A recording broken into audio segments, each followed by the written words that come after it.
بسم اللہ الرحمن الرحیم۔ حضرت ابراہیم کے بڑے بیٹے حضرت اسماعیل نے اپنے والد محترم کے ساتھ مل کر خانہ کعبہ بنایا اور شہر مکہ میں آباد ہو گئے۔ چھوٹے بیٹے حضرت اسحاق علیہ السلام فلسطین میں جا کر بس گئے۔ حضرت اسحاق علیہ السلام کے بیٹے حضرت یعقوب علیہ السلام کو نبوت ملی۔ ان کے سب سے چھوٹے بیٹے حضرت یوسف علیہ السلام کا ذکر اللہ تعالیٰ نے قرآن حکیم میں بڑے خوبصورت انداز میں کیا ہے۔ حضرت یعقوب علیہ السلام کی پہلی بیوی کے 10 بیٹے تھے اور دوسری بیوی کے 2 بیٹے حضرت یوسف علیہ السلام اور بنیامین تھے۔ حضرت یوسف علیہ السلام بہت ہی خوبصورت تھے۔ اب تک ان کی خوبصورتی کی مثالیں دی جاتی ہیں۔ باپ کو ان سے بہت محبت تھی اور وہ کسی وقت بھی یوسف کو اپنی آنکھوں سے اوجھل نہ ہونے دیتے تھے۔ حضرت یوسف علیہ السلام بچے ہی تھے کہ انہوں نے خواب دیکھا کہ چاند، سورج اور ستارے انہیں سجدہ کر رہے ہیں۔ انہوں نے اپنا یہ خواب اپنے والد حضرت یعقوب علیہ السلام کو سنایا تو انہوں نے بیٹے کا منہ چوما اور کہا کہ اللہ تم کو نبی بنائے گا اور خواب کی تعبیر کا علم دے گا، آخرت کی نعمتوں کے ساتھ دنیاوی نعمتیں بھی عطا کرے گا، نبوت کے ساتھ بادشاہت میں حصہ دے گا، مادی تکلیفوں سے بچائے گا، آئندہ تمہاری نسل سے بڑے بڑے بادشاہ پیغمبر پیدا کرے گا، اور تاکید سے کہا کہ اپنے بھائیوں سے یہ خواب ہرگز بیان نہ کرنا، مجھے ڈر ہے کہ وہ شیطان کے ورغلانے سے کہیں تیرے خلاف کوئی بڑے منصوبے نہ بنانے لگ جائیں۔ باپ کو حضرت یوسف علیہ السلام سے پیار کرتے دیکھ کر دوسرے بھائی اکڑتے تھے۔ شک و حسد کی آگ ان کے دل میں اندر ہی اندر سلگتی رہی۔ وہ جانتے تھے کہ حضرت یوسف علیہ السلام ان کی اور باپ کی محبت میں رکاوٹ ہیں۔ سب نے مل کر فیصلہ کیا کہ کیوں نہ یوسف علیہ السلام کا خاتمہ ہی کر دیا جائے تاکہ ہمارے اور باپ کے درمیان جو دیوار سے ہٹ جائے، ممکن ہے اس کے بعد باپ ہم سے زیادہ محبت کرنے لگے۔ کئی تجویزیں سوچی گئیں۔ وہ یہ بھی چاہتے تھے کہ ان کا جرم کسی پر ظاہر نہ ہو۔ ایک بھائی نے تجویز پیش کی کہ یوسف علیہ السلام کو نہ مارا جائے بلکہ باہر لے جا کر اس ویران کنویں میں ڈال دیں۔ بہت ممکن ہے کوئی مسافر ادھر سے گزرے اور خبر پا کر کنویں سے نکال لے جائے۔ سب نے اس تجویز کو پسند کیا۔ سب مل کر باپ کے پاس گئے اور کہنے لگے، بہت اچھا ہوا اگر یوسف علیہ السلام کو بھی ہمارے ساتھ بکریاں چرانے کی اجازت دے دی جائے۔ ہم بھی تو اس کے بھائی ہیں۔ یہ گھر میں اکیلا رہتا ہے، ہم اس کا پورا خیال رکھیں گے۔ جنگل کے پھل میوے خوب کھائے گا اور کھیل کودے گا، جسمانی ورزش بھی ہو جائے گی۔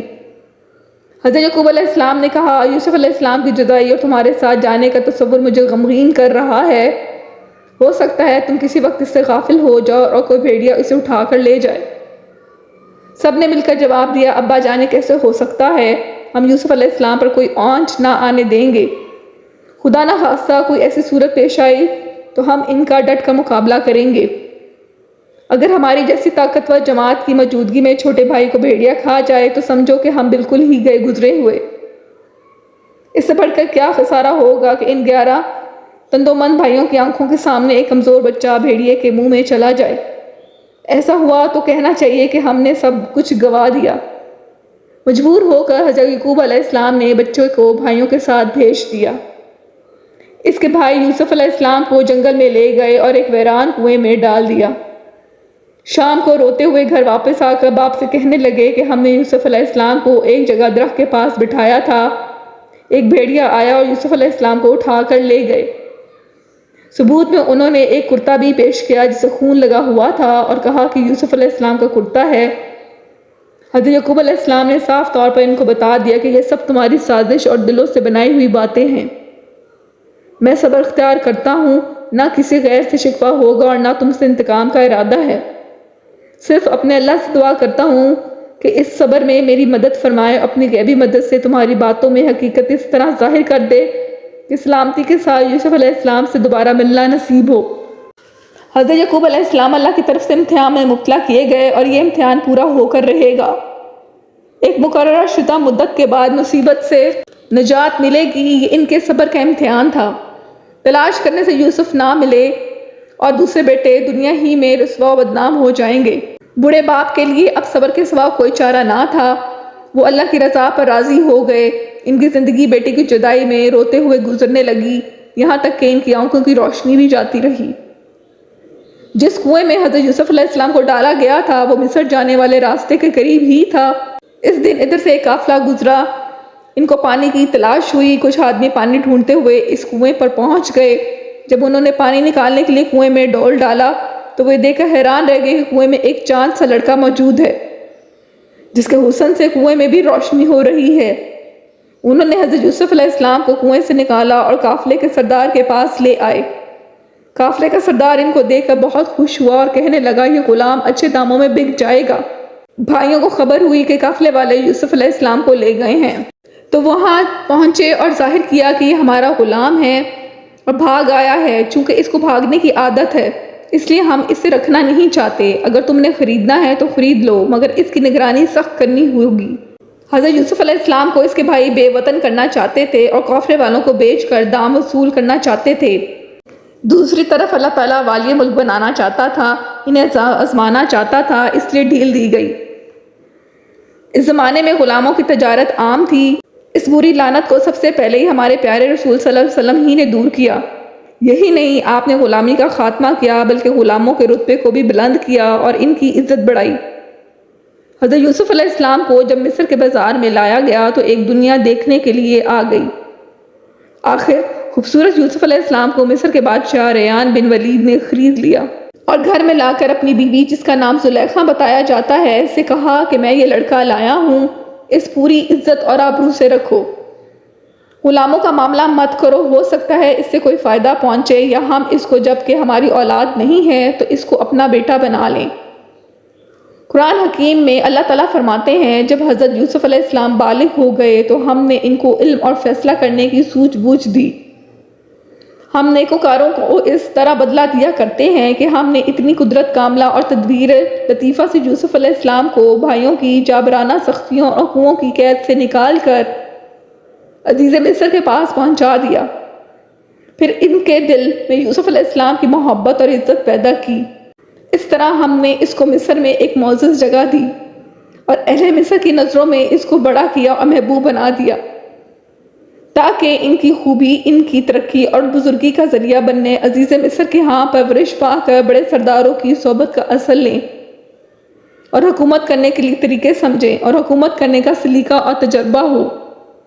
حضرت یوسف علیہ السلام نہایت مشکل مسئلے اور اپنی عقل سے آسانی سے حل کرتے، بڑی خوبی اور دنائی سے لوگوں کے جھگڑے طے کرتے، دین کی باریکیاں سمجھاتے، جو زبان سے کہتے خود کر کے دکھاتے، گندے اخلاق سے قطن پاک و صاف تھے، علم شرع کے پورے ماہر تھے۔ حضرت یوسف علیہ السلام جوان ہوئے تو ان کے حسن اور خوبصورتی کی شہرت دور دور تک پھیل گئی، جو دیکھتا تھا دیکھتا ہی رہ جاتا تھا۔ عزیز مصر کی بیوی زلیخا نے ایک دن حضرت یوسف علیہ السلام کے حسن کو دیکھا، بے خودی ہو گئی اور ان کو ورغلانے لگی۔ حضرت یوسف علیہ السلام کو ایک زبردست امتحان میں ڈال دیا، لیکن ایک نبی اور نبی زادہ اس جال میں کیسے پھنس سکتا تھا؟ زلیخا نے ایک دن جب گھر میں کوئی نہ تھا کمرے کے دروازے بند کر لیے اور انہیں اپنے پاس بلایا۔ حضرت یوسف علیہ السلام نے خدا سے پناہ مانگی، خدا نے اس کو علم و حکمت میں رنگ دیا، پیغمبرانہ رحمت و عظمت کے بلند مقام پر پہنچایا۔ کیا مجال تھی کہ شیطان کا قابو چل جاتا۔ دروازے کی طرف بھاگے، عزیز کی بیوی نے پیچھا کیا، دروازہ کھلا تو دیکھا کہ سامنے عزیز مصر اور زلیخا کا بھائی کھڑے ہیں۔ اب عورت نے اپنی چال چلی اور کہنے لگی کہ اس کی نیت درست نہ تھی۔ یہ سن کر حضرت یوسف علیہ السلام نے کہا کہ یہ بہتان ہے۔ عزیز کی بیوی کے بھائی نے کہا اگر یوسف علیہ السلام کا کرتا سامنے سے پھٹا ہے تو عورت سچی ہے، اور اگر پیچھے سے پھٹا ہے تو عورت جھوٹی ہے، اور یوسف علیہ السلام سچے ہیں۔ حضرت یوسف علیہ السلام کا کرتا پیچھے سے پھٹا تھا۔ زلیخا نے بھاگتے وقت اسے پیچھے سے ان کا کرتا کھینچا تو وہ پھٹ گیا تھا۔ عزیز مصر نے اصل بات کو سمجھ لیا اور حضرت یوسف علیہ السلام سے کہا کہ تم سچے ہو، اس معاملے کو درگزر کرو تاکہ سخت بدنامی کا باعث نہ ہو۔ بیوی سے کہا کہ تم عورتوں کو مکر و فریب بہت آتا ہے، معافی مانگ کے کیونکہ تمہارا قصور ہے۔ یہ واقعہ سارے مصر میں پھیل گیا۔ عزیز مصر کی بیوی غلام پر ریچھ گئی، غلام کی محبت اس کے دل میں پیوست ہو گئی ہے۔ ایسے معزز عہدہ دار کی بیوی کے لیے بہت شرمناک بات ہے اور زلیخا غلطی پر ہے۔ زلیخا کو پتہ لگا کہ عورتوں کو بتا دوں کہ وہ کون ہیں، چنانچہ ایک دن اس نے مصر کے رئیسوں اور امیروں کو بیویوں کو اپنے گھر دعوت پر بلایا۔ جب عورتیں کھانے پر بیٹھیں تو زلیخا نے ہر ایک کے ہاتھ میں چھری دے دی کہ اس سے گوشت یا پھل کاٹ کر کھائیں۔ اس وقت عزیز مصر کی بیوی نے یوسف علیہ السلام سے کہا کہ باہر آؤ۔ جب حضرت یوسف علیہ السلام باہر آئے تو یہ عورتیں حضرت یوسف علیہ السلام کے حسن و جمال کو دیکھ کر ہوش و آواز کھو بیٹھیں۔ انہوں نے بے خیالی میں چھریوں سے پھل کاٹنے کی بجائے اپنی ہاتھ کاٹ لیے اور پکار اٹھی، کون کہتا ہے یہ انسان ہے؟ بے با خدا یہ تو کوئی بڑے رتبے والا فرشتہ ہے۔ اس پر عزیز مصر کی بیوی نے کہا، یہ ہی وہ آدمی ہے جس کے بارے میں تم نے مجھے طعنے دیے۔ بے شک میں نے ان کا دل لینا چاہا تھا، مگر اس بندہ خدا نے ایسا مضبوط تھامے رکھا کہ کسی طرح نہ دیا۔ اسی طرح اللہ تعالیٰ نے شہر کی عورتوں کے مجمع میں حضرت یوسف علیہ السلام کی کمال عصمت، عفت اور طہارت کا اقبالی ثبوت